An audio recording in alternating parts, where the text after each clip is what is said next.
Well, Dr. Glicksman, thank you so much for joining us today on the Science Dilemma podcast. No, thanks. It's great to be here, Allan.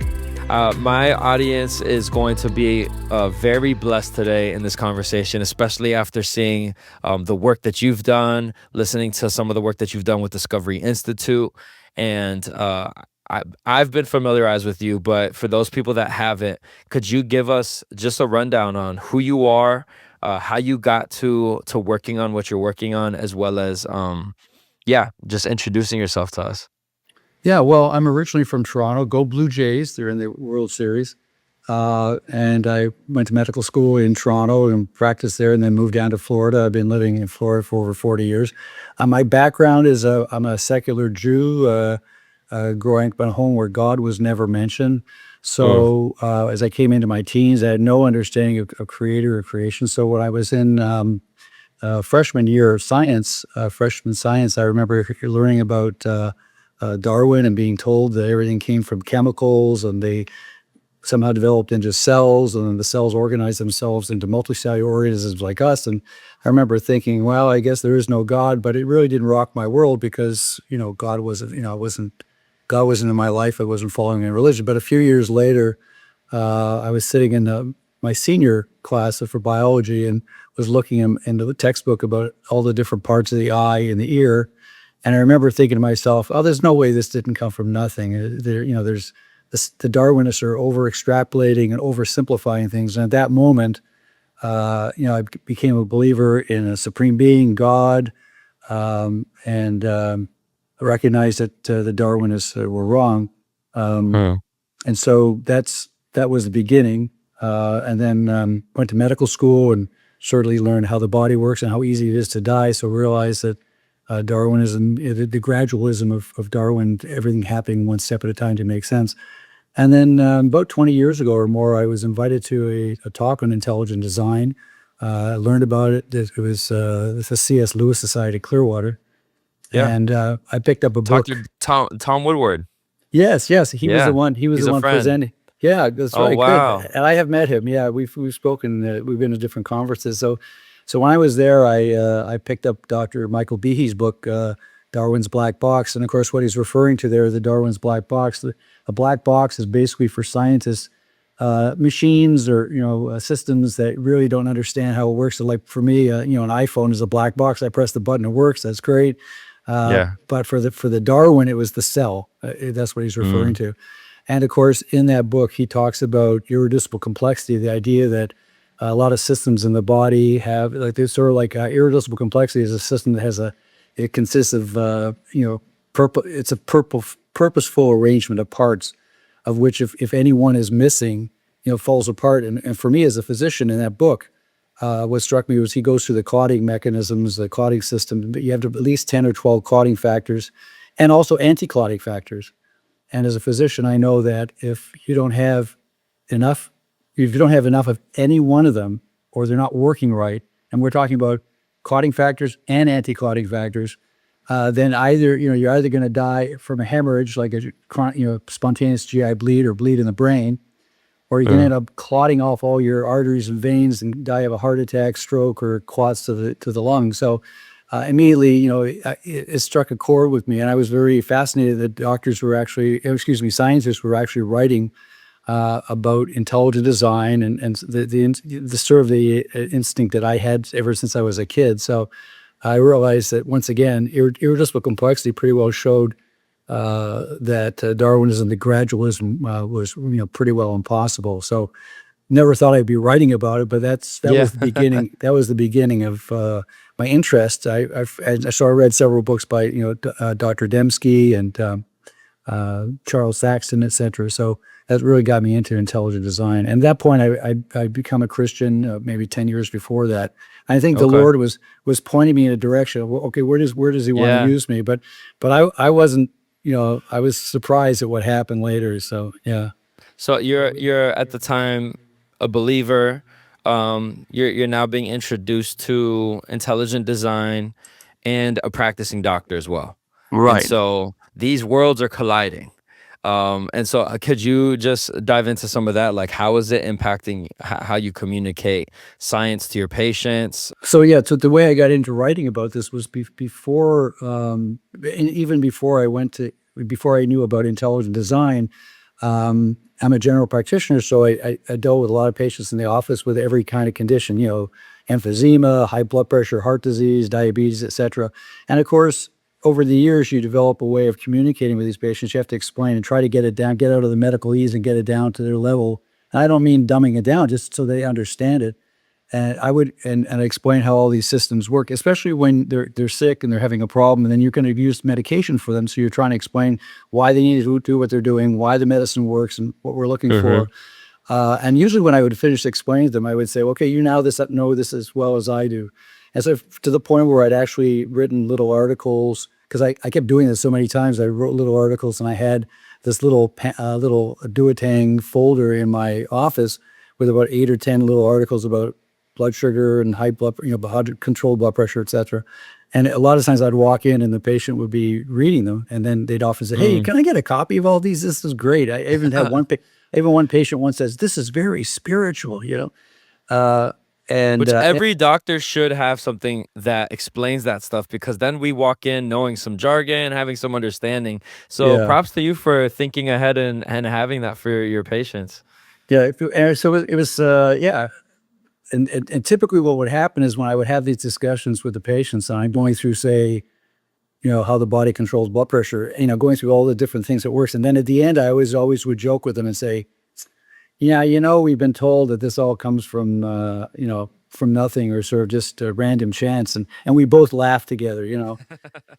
So having done that and written about this about 20 years ago or so, my son got married in Kansas, and we went to the wedding. And around that time, it was the early 2000s, there had been some controversy. There's always controversy about whether Darwinism and intelligent design should be taught in science classes, et cetera, and A particularly philosophy class, yeah. yeah. And so that came up apparently in Kansas around that time. And so I was talking to my son's newly minted brother-in-law, because he was sort of he was in high school at the time. We just got talking about how, because it was Kansas, I brought this up to him. We were talking because I knew about intelligent design for a year or two. And he mentioned, as we were talking about this, he mentioned that he had a couple of relatives that were physical anthropologists. As he sort of said, they they uh, they dig up human bones and sort of and use this to study human evolution. And I remember thinking to myself after that, I thought, well, you got to be kidding me. Like we're still looking at bones, even fossils. You think about it, Yeah. for evolution. I mean, we understand how the body works at the molecular level. This is gross anatomy, okay? And that would be looking at bones and saying, well, how did helping with human evolution would be, to me, would be looking at like an airplane, and saying, looking at the cockpit and the wings and the fuselage and the tail section, and saying, explaining, well, this is and that's all you look at to try to figure out where the airplane came from, but you're not considering modern metallurgy, electronics, jet propulsion, and aerodynamics, everything from Mm. like aerospace engineering. So at that point, I started getting the idea that Darwinism seems to basically just look at how life, explain or talks about how life looks, but not how it actually works.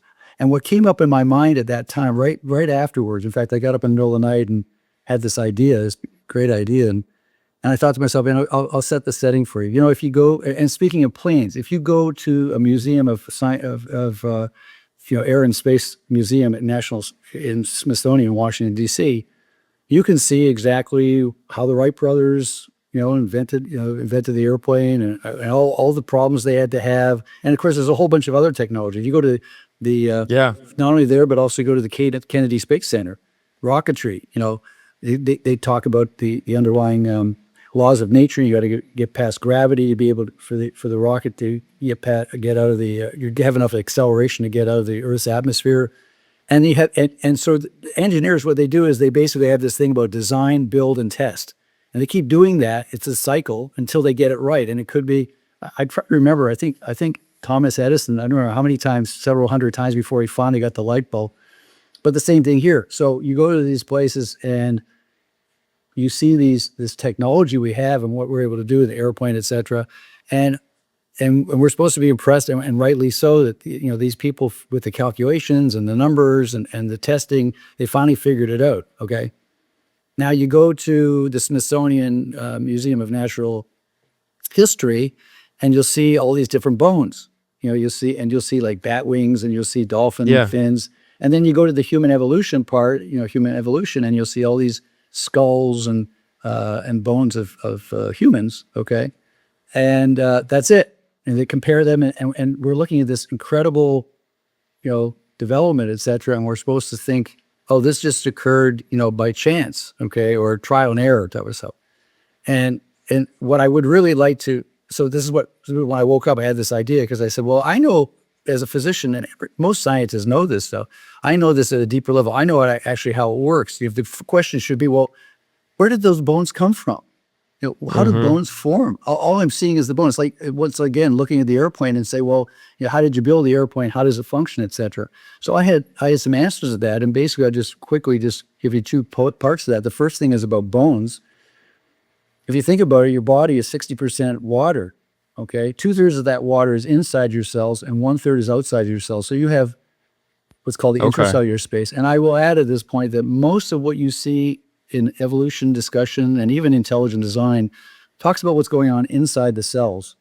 You're talking about DNA, proteins, enzymes, et cetera. Molecules. And that's very important, right? But we're multicellular organisms, okay? So there's stuff that's going outside the cell as well. So in this example, I'm talking about when I was putting the book together, our book is Your Design Body, which from 3 years ago. Now we have Your Amazing Body, and we have some videos out. Well, my co-author is Steve Loftman, and he's an engineer. We got together about this, and he kept asking me, what's holding all this stuff together? Because he says there's so much water. We were talking about how the body works. And of course, what holds it together is connective tissue. And what's in the connective tissue, basically, which is outside the cell, which is called collagen. And most people are familiar with that. Collagen is a protein. In fact, it's the commonest protein in the body. About 30% of your body consists of collagen. Because water, we know what water does. The Wicked Witch of the West, she melted, right? I mean, that's water gives you no support. So to carry from that is bone is a specialized type of connective tissue. And inside the bone, there's 3 different types of cells. You have a cell that tends to lay down the bone. Then there's one that breaks it down again. And there's another type of cell that sort of supports them. And the one that lays down bone has the ability it sends out a type of collagen, and then it lays down calcium using enzymes. It puts down calcium. This is how you end up getting bone, and it also makes sure that it works properly, that it's hard enough, it's not breaking all the time. So we don't even think about that, like how of course just bone stays. Yeah. So the first question you say, well, okay, if gradualism works, you need 3 different types of cells to work in the bone. Right? First of all, how did they get there? How do they know what they're doing? How did it come together if you need 3 different types of cells? Okay. And this is the sort of thing I love to see at the Smithsonian. Put that right next to the bones. This is how the body makes bones, okay? But then there's something even more, just as important about this, which most people don't know. And that is the bones are the reservoir for the calcium metabolism in the body. So it's very, very important that the calcium level in the fluid outside the cells, particularly in your blood, stays within a certain range. And that, I can tell you the numbers, 8.5 to 10.2 milligrams per deciliter. This comes down to numbers. This is what engineering is about. This is what life is about. It comes down to numbers. If you don't have the right numbers, you're dead. If your calcium level drops down to about 5 or 6, or goes up to 14 or 15, every doctor knows you're dead. Why? Because the muscles and nerve cells, their ability to function is related to the calcium level in the blood. All right. So that means I can see why this message resonates, because just you saying that made me just be like, I need to go find out what my calcium levels are. Am I almost ranging towards a 6 or a 14? Because it hits home. Yeah. Right. Well, 8.5 to 12. I mean, but you notice there's a range. 8.5 to 12, 10. To 10 is normal. If you're running 7.5 or 10 or 11, there's a lot of people that have what's called is asymptomatic hypercalcemia. They'll be running about 10.5 or 11. It's not serious. If it gets really high, okay? But the key thing here's the key thing about this. You have to control the calcium level. So besides having bones, right, you have to control the calcium level. How do you do that? Well, you have something called the parathyroid gland. So most people are familiar with the thyroid gland.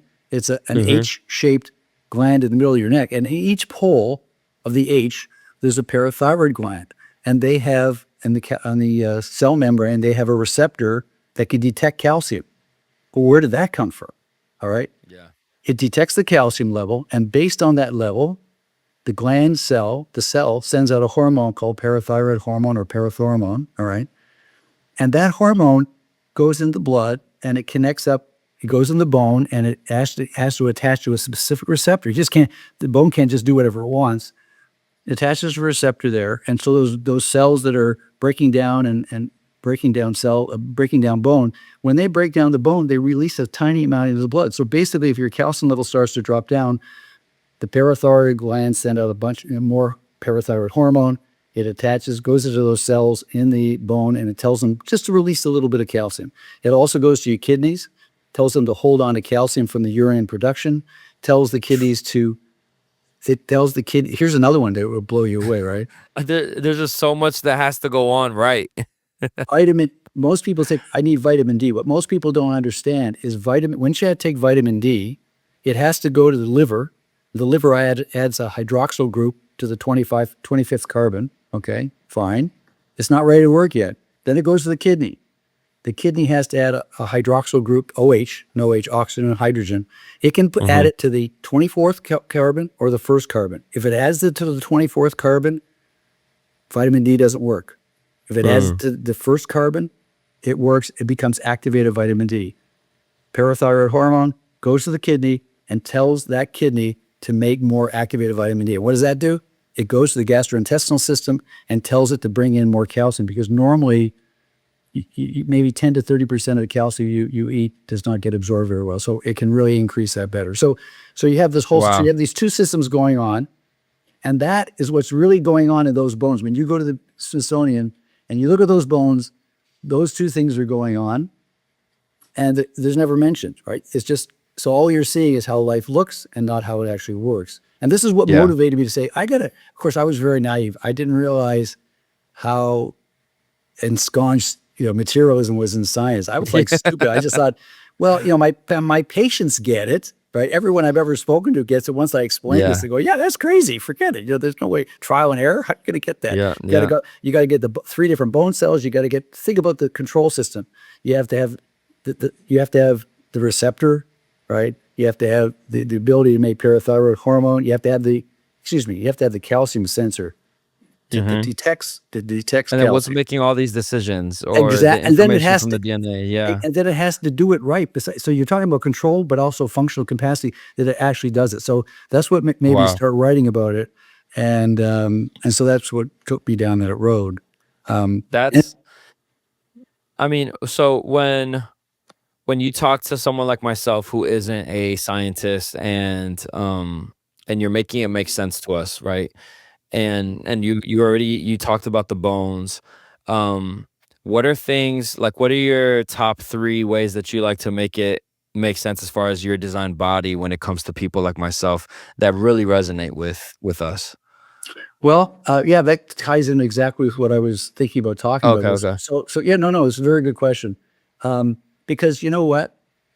As I told you, when I met Steve Laughlin, we started talking about this because he read my stuff and the stuff I was writing online. I had an 81-part series on Evolution News about 10 years ago. And what happened was the way I wrote about this was totally different than you'll read from anybody else. I didn't write just about the chemical, about the Yeah. systems. I actually got down to the numbers and the equations. Maybe I should have been Okay. an engineer, but he Yeah. called me and said, Howard, you're writing about medicine, but you don't realize you're also writing about engineering. And up until Mm, that time, because remember, as I said to you, he said the two things he made me do, which I didn't want to do. Number one, because I had never written about connective tissue before. And that was prompted by him kept asking me, you know, what holds all this stuff together? And the second thing was, yeah. what's in the book is we actually talk about development, embryonic development, which I'm not a neonatologist, so I never thought about that since I was in medical school.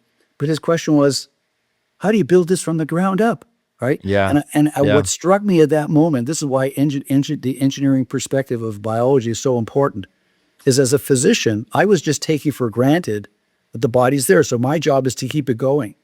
I don't have to Mm-hmm. build it, right? The biologists who talk Yeah. about this, they have no experience in engineering or design, right? But the engineers do, and this is why he kept at. And I learned so much from him. So up until that time, I used to give Darwin the benefit of the doubt and say, I used to give him some slack and say, you know what, the guy was brilliant. He was great at, you know, at observation, but and he didn't know how the cell worked, like this, which is the Yeah. basis of Yeah. Darwin's black box, and he didn't know how the body worked, right? But I realize now, after speaking to Steve for many years, where we thought, if the guy would have spoken to a few engineers, don't forget he's in the middle of the industrial, and I'm going to give you an example why. He's in the middle of the industrial revolution. Okay, they're building it's like Mm-hmm. steam engines. Okay, if he had spoken to a few engineers, he would have realized that gradualism doesn't work. In fact, what he was concentrating on was adaptation, but not assembly. Yeah. He was Yeah. talking about once the thing's up and going, right? And then he extrapolated exactly what I had guessed when I was 18 years old, 17, 18 years old. He extrapolated backwards to say you can build it. Well, the guy wasn't an engineer; he's a biology person. Okay, Mm-hmm. he didn't build. So if he had spoken to something, I said, well, here's my example. If you hold your breath, right, what happens? Within a few seconds, you're being told I'm to breathe, gasping right? for You're air. getting a Yeah. message. You're getting a message to breathe. So we have these urges to breathe, to drink. We get thirsty to drink. Mm-hmm. We get hungry. Okay. Now, Darwin must have experienced this, right? I mean, right? He may not have understood the underlying mechanisms of what was going on in the body. Okay. But he Mm-hmm. knew he had to satisfy these urges for survival. Okay. Because I can tell you, no oxygen, no new supply of oxygen. We know you die in 4 minutes because the body can't store oxygen, and it's needed for it is so much that 4 minutes and you die. Water, well, you can die of dehydration. So the body is always what's called insensible water loss, from sweating, and when you breathe out, you Mm-hmm. breathe out water vapor. And the kidneys are always making a certain amount of urine because the body has to get rid of a certain amount of nitrogen from the body. So generally, if you don't take any fluid in, you're losing about a liter of water a day, and you die if you lose about 20 to 25% of your blood. Excuse me, water in the Wow. body. Wow. So that's why if someone doesn't drink at all, they usually die within 7 to 10 days. And then with respect to sugar, you can if you don't eat, starve, you can starve to death. But usually starvation, which may be several weeks, a month or two, it's usually due to infection because the immune system Yeah. Breaks really requires down. it breaks down. It's not so it's usually due to infection. So he knew all this. He should have known all this, right? Okay. Wow. So, you need oxygen and sugar for energy. You need water. Basically, we know because for the cells to work properly, and also you have to have enough water for your blood volume and blood flow. Okay. So these are all irreducible complex. So ask yourself this. We got these three urges: breathe, drink, eat. Which one came first? Gradualism, right? First of all, where Mm. do they come from? How do they work? Right. And which one came first? He's talking about this Yeah. happening, everything gradually. Okay. As I said, engineers, steam engines, they had these boilers and pistons and cylinders and pressure gauges and control valves to make sure the thing didn't blow up and maybe it worked properly. Okay. Nowadays, I think I would tell you the example would be your car. Okay. You Mm-hmm. got the dashboard, you got these gauges. It tells you how much gas you got in the car, how's the oil doing, how's the temperature doing in the engine block. Okay. And then, so you may have an issue with antifreeze or the radiator. You may have a problem with, the oil pressure, etc. And are they calibrated properly? Okay. All these things, right? Take for granted. So that's an example. So I want to go back. So when you have this urge to breathe, what's going on? You have sensors in the Yeah. main arteries going up from your neck, going into your brain that detect oxygen and carbon dioxide. And inside the brain, you actually have sensors for carbon dioxide. And so when you hold your breath, if you hold your breath and you start feeling you got to breathe, right? Your body is using cellular respiration. It uses up oxygen and sugar for energy. And so as you're holding your breath, the oxygen level starts to drop down a bit, carbon dioxide level starts to rise. And these sensors send this message to something called the respiratory center, right, in the brainstem. And it's somehow it knows Almost what. like an alarm starts to go off in Yeah, your exactly. It's body. exactly Okay. right. And somehow it must Wow. know what your level should be, right? And So people that are holding their breath for like 6 minutes, they've just trained that part of their body to like, all right, don't pay attention to the alarm. But regardless, that's what's going on in us, is that the second we start holding it for 20 seconds, 30 seconds, is your body just knows, hey, we're about to get into dangerous territory if we don't start breathing. Yeah, Alan, you better start breathing. Yeah, That's exactly. crazy. It's exactly what you said. Yeah. So while they're doing that, their oxygen levels dropping down and the carbon dioxide levels rising. But here's the key thing: it gives you lots of warning.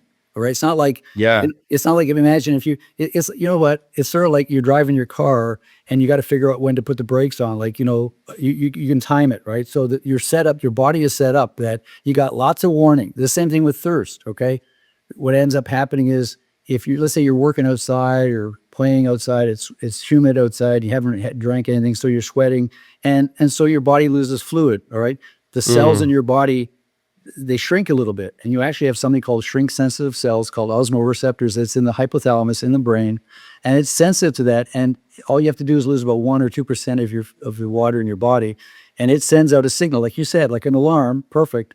Yeah, yeah. It sends a message and it turns on certain hormones, but it also sends a message to your thirst center, and you got a thirst center. Where did that come from, right? Yeah.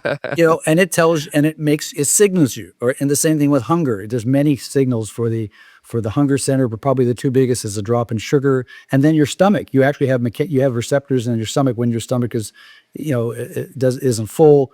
Then they're always sending messages, etc. So you've got all this stuff working together, okay, and once and so you basically you have to have the sensor. You have to have what's called control logic, the respiratory center deciding, okay, you need to breathe.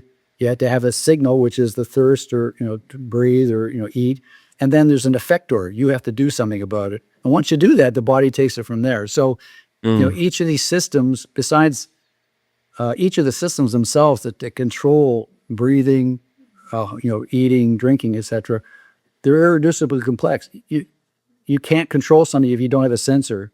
You Yeah. can't control something if you can detect it, but you don't know if it's good or bad. Okay, and then you have to have a signal, etc. So this is engineering. Okay, and this is what I was writing about before, and this is why Steve picked up on it and says, "Oh, this is exactly what we do." And we said, "Well, we need to put together a book that explains everything." We literally go through every aspect of the body. So, how could you have developed gradually, right? And how does the body know what the level should be? So this is what was amazing to me. I can only imagine, because you're talking about the extracellular, right? And then you also have all your colleagues that speak about the intracellular, and how both have to have existed at the same time as well That's right. in order to break down. And yeah. Well, basically, what's happening is the key thing to keep in mind when you talk about exercise. Let's go back. I'll just Yeah. explain a bit. A unicellular organism like an amoeba, right? One cell, right? It can Okay. get it gets what it needs, and it can get rid of what it doesn't need from its environment. Okay, so one's cell or bacteria, whatever. It gets the sugar and water it needs, whatever, sugar, water, whatever, and oxygen, whatever it needs, it can just grab in, right? And then usually the commonest toxic byproduct is ammonia and carbon dioxide, and it just releases it, right? The problem in the body, multicellular organism, is you have no access to the environment. I got air around me, not water. Even if I was in water, my Yeah. cells deep inside my body need that. So this is why you need all these systems. Okay, you need Mm. the respiratory system, you need the GI system, etc. And they have to know the controls. So basically, what the cells are doing, you have 200 different types of cells, 11 or 12 different organ systems in the body. But what the cells are doing is benefiting. This is truly, if you go back to St. Paul Yeah. when he talks about in 1 Corinthians, I think 12, he's talking about the body and all the different parts. They're all Mhm. working with each other. Okay, so let me give you an example here, because I think this will just blow you away. People just need to know this. Okay, let's go back to the sugar. Okay, so you need sugar for energy, and the blood sugar level normally runs between about 70 and 100 milligrams per deciliter. So normally while you're sitting there, depending on when you ate last, but let's say it's been more than 2 or 3 hours, your sugar level runs. And if you go too low, if you drop under 20 milligrams per deciliter, you're dead, okay? Basically, if anyone listening has hypoglycemia, they start feeling dizzy, a little weak, etc. So the sugar drops below 70 to 60, 55, etc. It's not good. Because why? There's a reason for it, because the brain needs more sugar to work properly. There's a limit to how much. It's like your car. Your car's idling, fine, it's doing nothing. You want to go faster, you need gas, okay? You got no gas, the Yeah. car's dead, right?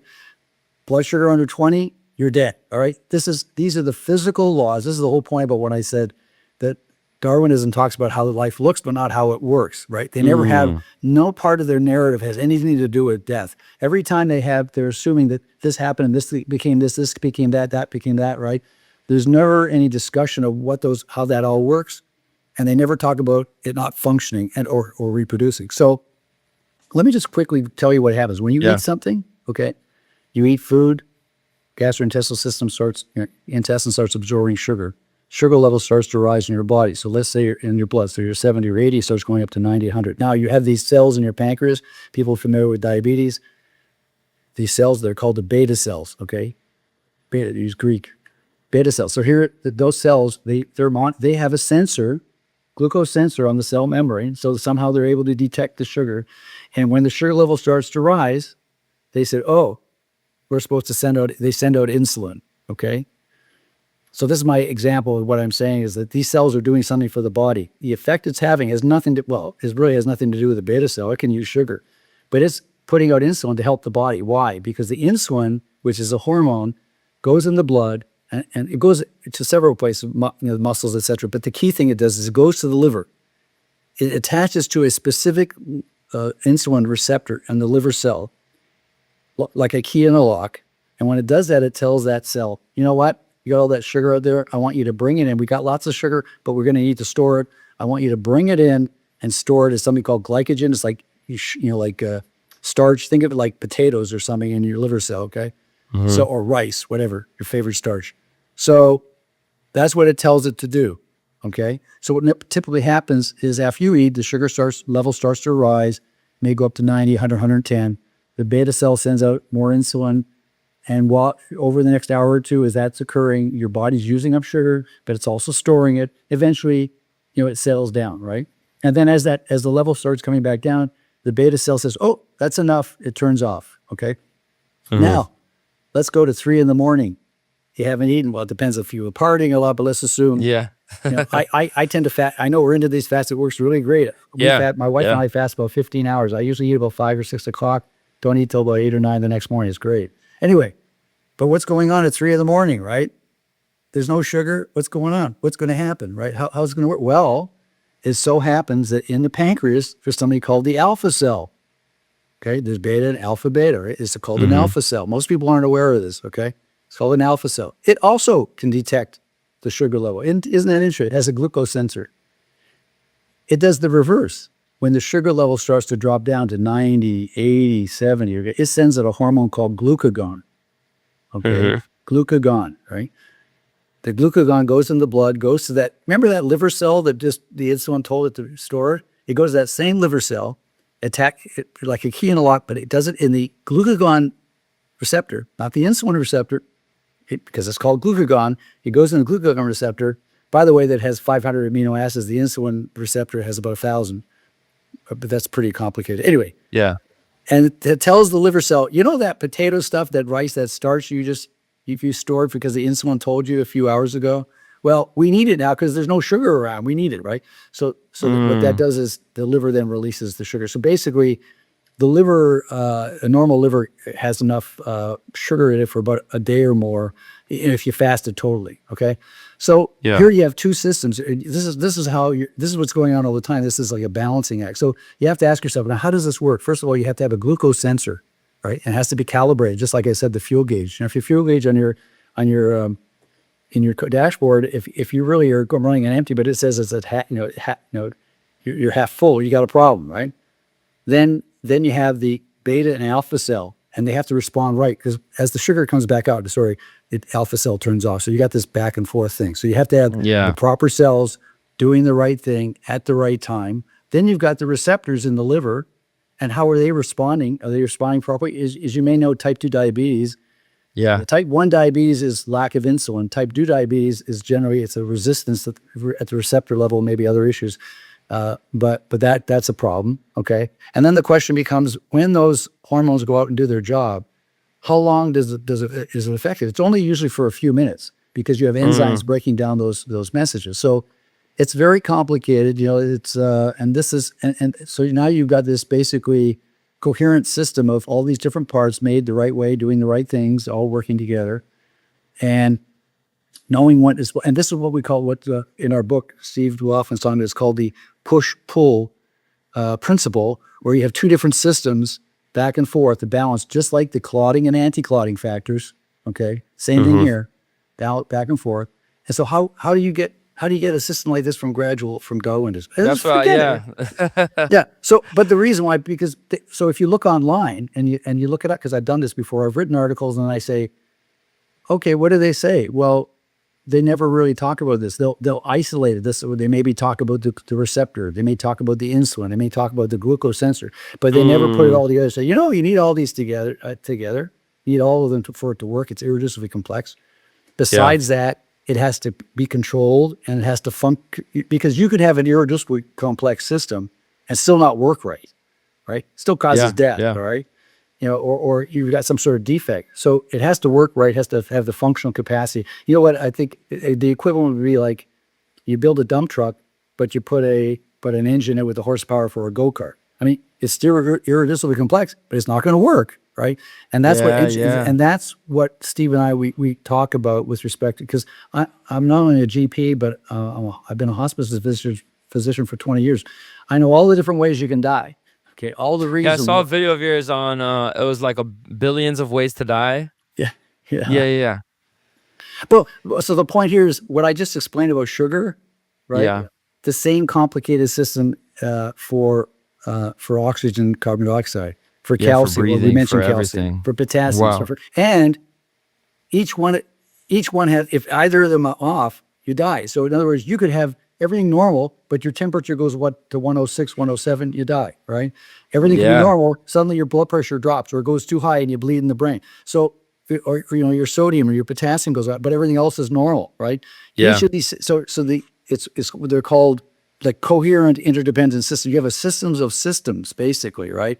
That if any one goes wrong, you die. And so none of that is in the neo-Darwinian narrative, and no one asks them those sort of things. And that's what's very frustrating to me. So that's why I started writing about it, and that's why I'm here. That's why I love that. I love how your message is on the human anatomy, because it's personal. I understand it now. I see the way that everything has to interact. I mean, often our diets, our lifestyles, fasting, sleeping, all these things have to be working properly. If I don't sleep enough, I can also have health issues, which then cause me to have bad gut problems and then end up getting diabetes. Like, so much can go wrong so fast. And the other thing that's interesting, besides everything in the body, is also we're finding about everything in the biosphere is related to us as well. I mean, this Wow. is the biome, the GI biome, and how it affects the nervous system. Yeah. I mean, this is all new to me as well. I've been a hospice doctor over 20 years, so I've been out of the office with respect to that. But this is the holistic or the functional medicine people. Like the gut microbiome affecting our a lot of people having autoimmune diseases and stuff like that. Yep. Right, and how it It's affects really interesting. everything in the body, and how these bacteria are doing things that benefit us. It really comes from Scripture. I mean, I seem to remember. I think, where does it say, like, every leaf is like a medicine for us, and everything's out there. So it's just great, and it's very. You need to understand that as I've been writing about this stuff, I'm on my. This got to put you on your knees when you're trying to explain how this works, and you say, "Lord, you're just awesome." I mean, this is just. Imagine what I just discussed about the bones, how that's working, and how it deposits calcium and then it takes it back up. And Exactly. it's one of the things I left out is that the reason why the calcium level in the bloodstream has to be so where it is it has to be 10,000 times higher than it is inside the cell, because for the nerve and muscle cells to work, the calcium entering it is a signal for them to function. And they actually have calcium pumps. After they function, after the muscle contracts or the nerve sends its neurotransmitter, then it has a calcium pump that pumps the calcium out. Requires energy to do that, to be able to get back into the system. So all these questions, if people if they just read this and understood, I mean, this is why we try to explain at a level that people will understand it, because most of this stuff, I mean, I sort of take this stuff and read the research, and it's like really Yeah. high powered, and then when they get into the molecules and the DNA and the proteins and describing them, that's just a little beyond me. Yeah, Uh, I genuinely believe if people just learned more about this, the more you learn, the more you'll understand that there's no way, there's no chance that we were made by chance, that we didn't come from a designer. Yeah. well, I think the first we have the 3 videos that they're out there. They're not out. Sorry, one video is out there. Another one's due to come out soon. But the video we have out right now is called "Engineered for Oxygen." Okay, and it explains, why we already said, cellular respiration. Your body uses oxygen. So so we explain how the oxygen comes into the lungs, and you need to have these alveoli ones because you need to have Hmm. enough surface area in the lung to bring in enough oxygen. But that's not enough. Once it gets in the blood, the problem is that the water component of blood, right, that oxygen doesn't dissolve well. So otherwise you can't transport. That's why you need hemoglobin. So the hemoglobin Yeah. has to be made. So it explains that these are all, as we put it, it's called cascading problems, and that's engineering. You got this problem. How are we going to Mm. get? Remember we talked about the unicellular and the multicellular organism. How are you going to get oxygen from the outside into the body? Okay, you got the lungs. Oh, you got it inside. Great. You put it in the blood. Big deal. It can't dissolve well. Well, now we need a transport thing. Okay, we got hemoglobin. Well, now we got a problem. Hemoglobin has iron in it, right? It's the iron that actually attaches to oxygen. It grabs the Mm. oxygen. Well, but iron's toxic to the body. How are we going to deal with that? We would explain that. And then we got this problem like, okay, well, if I'm sitting around doing nothing, I'm fine. But when I start getting active, I need more oxygen, just like your car. Press the Yeah. gas, you need more fuel, more oxygen, etc. Well, the body automatically start breathing harder and faster. Your heart starts pumping harder and faster. Where does that come from? I guess it's just trial and error, that the body sort of figured it out somehow, otherwise we'd be dead, right? So, Yeah. but at some level, and I get it, at some level, you have to say, once again, going back to the Air and Space Museum compared to natural history, as Steve says in one of, I think in the first video, he goes, there's nothing that man has made that is anywhere close to biology. And they Mm. were recognizing there's something called biomimetics. The engineers are Hmm. using what they see and how the biology works and how life works, and they're taking that and applying that because they say it's so Yeah, it's all perfect. borrowed engineering. Yeah, ultimate Yeah. engineering. Okay, Yeah. and yeah, exactly, it's borrowed. And then we say, hey, that works really well. Let's apply that. Here, like, for example, prosthetics. Okay, Yeah. Stuart Burgess from England is great. He's a mechanical engineer. I mean, he set up the I think the for the he helped the mechanics of the bikes in the bicycles so the British team has always done well in the Olympics. Maybe they won, I don't know, but also he also engineered the mechanical arm, I think, for the equivalent Mm. of NASA in Europe. So he knows a lot about joints, and some of the stuff he's written, he's talking about how they're trying to make prosthetic ankles or hands or all these sort of things, and he's just amazed. He's the guy actually doing it. The biologists are sort of saying, well, it's badly designed. What do they know? They never tried to Yeah. develop it. Yeah. It's all based on their ideology of assumption is materialism, and it must have happened this one step at a time. But you're just amazed at how it works in the first place. And For this sure. is what we're up against. I mean, people literally who with no engineering background, Have a really 2 cents on it. making them look not too bright, or Yeah. maybe criticizing and critiquing how this, because they assume it must have happened one step at a time, but there's no way it could have. So Yeah. yeah, Well, as far as resources goes for our audience, I know that you mentioned your book, Your Amazing Body, right? And then also Your Body Designed. yeah. So the first book was Your Design Body. Your It's about, Design Body. Sorry, yeah, I flipped it around. they're both on Amazon, and that one's Yep. over 500 pages. I would start with Your Amazing Body, which is Okay. the one that's just come out now. It's also on Amazon, and it's tied in with the videos that are coming out. We've got the first one out there, Yeah, I and saw there's there's the one on Discovery Science on YouTube that they could check out, which is The Secrets of the Human Body, right? like Secrets of the Human Okay. Body. Watch that. It also does highlight the book. And then for those who read that or think they would really like to get into all the systems of the body, because Your Design Body, which sort of was like a 500 pages, we literally go through every system, but in a way, not in a way that everyone can understand. Yeah. It's very comprehensive. Yeah. And then you also had a series on, I think it's science and culture, which was the design body, and then that just says different articles on the design body. Right. Yeah, that goes back Okay. to 2015, 2016, and Yeah, yeah, that is yeah. probably more intense Okay. than the So it book. depends how deep you guys want to go. So make Yeah. sure that you I think the episode on discovery science is about 15 minutes long, so it's not a long watch, but it is a powerful one. And then if you are a reader or you're interested in reading, definitely check out Your Amazing Body. And then if you want to dive even deeper, we'll do the Your Design Body, right? And also, I have a whole series of articles on it's called Access Research Network. Okay. www.arn. And actually, I've started a series specifically on this pet peeve I have about intracellular and extracellular space.